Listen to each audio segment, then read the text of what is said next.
UP तक, UP का number 1 YouTube channel. सही क्या हुआ है पिछले जीवन को लेकर? सही किया है क्या?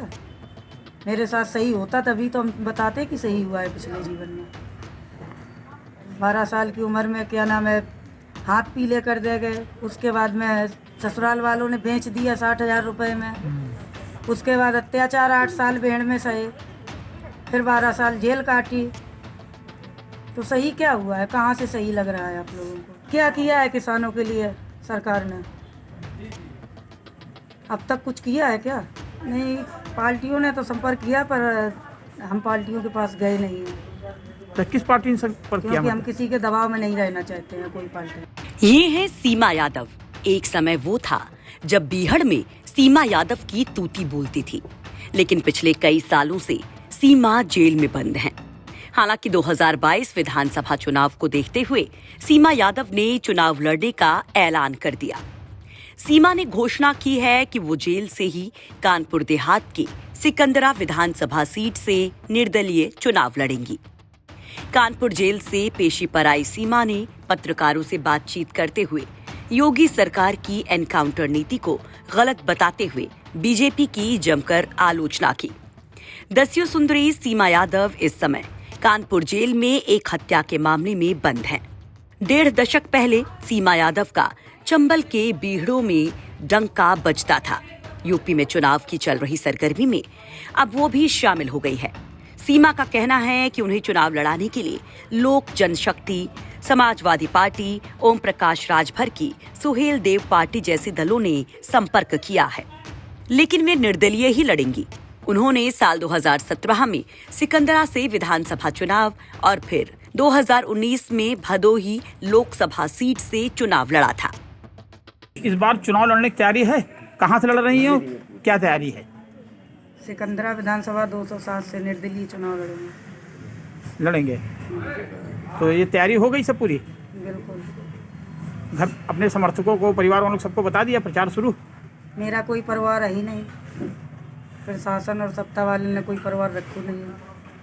अच्छा, पिछली बार कहाँ से अब तक चुनाव लड़ चुकी हैं और पिछली बार कितने कितने वोट मिले थे?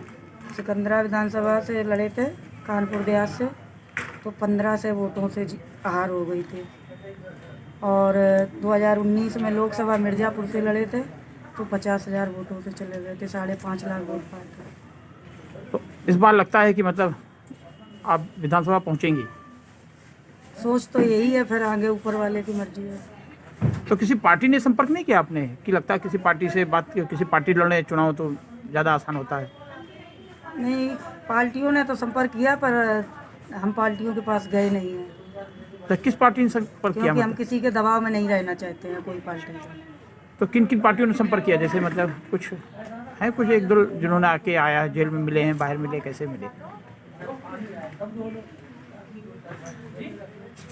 थी लोक जनशक्ति पार्टी थी, उसके बाद सपा पार्टी थी, सोहेल देव की पार्टी थी, ओम प्रकाश राजभर की। अच्छा, सपा ने टिकट ऑफर किया आपको? कहाँ से ऑफर किया? सिकंदरा से और कहीं से? 2017 में ऑफर किया था, क्या नाम, सिकंदरा से। उसके बाद फिर सीमा सचान लड़ गई थी। मुद्दा क्या रहेगा चुनाव में? मुद्दा तो एक ही है मेरा कि जैसे कि गरीब जनता है, किसान है और महिलाओं पर उत्पीड़न हो रहा है। सोचते हैं कि एक बार शायद बन जाए तो कुछ कर सकें इन लोगों के लिए। आपको बता दें कि डकैतों के साथ रहने वाली सीमा ने 2005 में आत्मसमर्पण किया था। कानपुर देहात के सिकंदरा थाना इलाके की महरूपुर गांव के रहने वाली सीमा यादव का 12 साल की उम्र में ही ब्याह कर दिया गया था। पति कल्लू सिंह सीमा से 14 साल बड़ा था। शादी के कुछ महीने बाद ही पति ने सीमा यादव का सौदा एक डकैत की गैंग के मुखिया से कर दिया था और वहीं से मजबूरन सीमा का अपराध की दुनिया से सामना हुआ था। अच्छा, आपने जो आप पे आरोप लगे या आपने जो किया अपनी उस जिंदगी में, उसका कोई पछतावा या आपको लगता है आपने सही किया? नहीं, वो जिंदगी में मैंने जितने अत्याचार किए हैं वो मैंने गलत नहीं किए हैं, क्योंकि मेरे साथ खुद अत्याचार हुआ था। और वही चीज़ सोच के हम सोच रहे हैं कि जितनी महिलाएं हैं अपने आप के अकेली मत समझें और नीचा मत देखें, उत्पीड़न मत सहें। क्यों सहती हैं उत्पीड़न? आप कहते हैं बाबा जी ने अच्छा किया है, क्या क्या अच्छा किया है? रोज आए दिन बलात्कार हो रहे हैं, क्या ये अच्छा है? कहाँ से अच्छा है? तो बलात्कार तो सारी सरकारों में रहे, इसका मतलब कोई सरकार बलात्कार हर रोक नहीं सरकार पाई। में बलात्कार नहीं हुआ है इतना, हर सरकार में इनकाउंटर नहीं हुए हैं इतने फिजूल के जितने इस सरकार में हुए हैं। तो जो ये पुलिस दावा करते हैं, वो सरकार दावा कर रही है कि हमारा कानून बहुत अच्छा है, माफिया अंदर हैं, सब जेल के माफिया अंकुश पे है, तो ये गलत कर रही है क्या दावा? 5 साल में तो कुछ अच्छा इन्हें कर नहीं पाया है, अब 2 महीने में क्या अच्छा करेगी ये सरकार? बोलने को कोई कुछ भी बोल दे, हम भी बोल सकते हैं वही। कानपुर से रंजित सिंह की रिपोर्ट, यूपी तक।